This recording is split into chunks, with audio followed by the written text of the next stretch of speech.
नमस्कार मंडळी, श्रद्धाच रेसिपीमध्ये तुम्हा सर्वांचं खूप खूप स्वागत. तर आता धोंड्याचा महिना चालू झालेला आहे, तर मी आज तुम्हाला बनवून दाखवणार आहे धोंडे. तर त्यासाठी मी इथं पुरण तयार करून घेतलेलं आहे. ज्या पद्धतीनं आपण पोळ्याला पुरण करतो त्याच पद्धतीनं पुरण तयार केलेलं आहे. त्यानंतर इथं गव्हाचं पीठ मळून घेतलेलं आहे. एक छोटासा गोल गोळा करून त्याची अशी पुरी बनवून घेतलेली आहे आणि याच्यामध्ये आता मी टाकलेलं आहे पुरण. त्यानंतर हे असं हाताने धोंडा बनवून घ्यायचा आहे. ज्याप्रमाणे आपण मोदक करतो त्याचप्रमाणे करायचा आहे, पण त्या असा गोल करायचा आहे.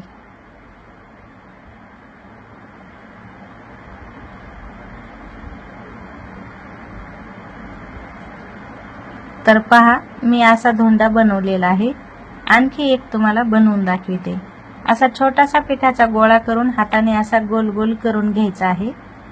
गोल पुरी बनली की त्यामध्ये पुरणाचा गोळा घालून असं बरोबर जोडून घ्यायचं आहे. त्यामुळे पुरण अजिबात बाहेर येणार नाही आणि धोंडे पण खूप छान पद्धतीनं बनतील. एकदम सोप्या पद्धतीनं मी हे धोंडे बनवलेले आहेत. तर इथं तयार झालेले आहेत धोंडे बनवून. तर आता कढईमध्ये मी तेल गरम करून घेतलेलं आहे.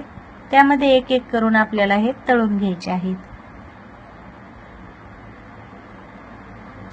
मंद गॅसवरती तळून घ्यायचे आहे, जेणेकरून हे धोंडे आतल्या साईडनं व्यवस्थित तळले जातील.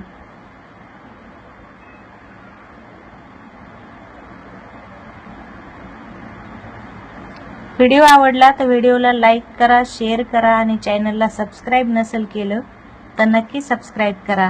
यामुळे तुम्हाला असेच नवनवीन व्हिडिओ चॅनलवर पाहायला भेटतील. तर इथं धोंडे तयार झालेले आहेत, ते मी आता काढून घेते आणि ताट तयार करते. तर ताटामध्ये मी इथं बनवलेले आहेत पुरणपोळ्या, आंब्याचा रस,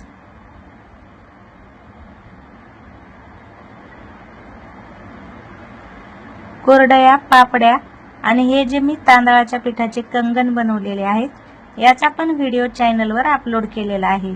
तुम्हाला जर बनवायचे असेल तर ह्या वर्षी नाही पण पुढच्या वर्षी तुम्ही नक्की बनवू शकता. तर इथं मी धोंडे वाढलेले आहेत ताटामध्ये, भजे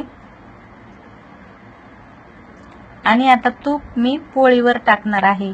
तुम्हाला जर रस्सात आवडत असेल तर तुम्ही रसामध्ये टाकू शकता. तर चला, धोंडे जेवणाची थाळी आपली तयार झालेली आहे. व्हिडिओ पाहिला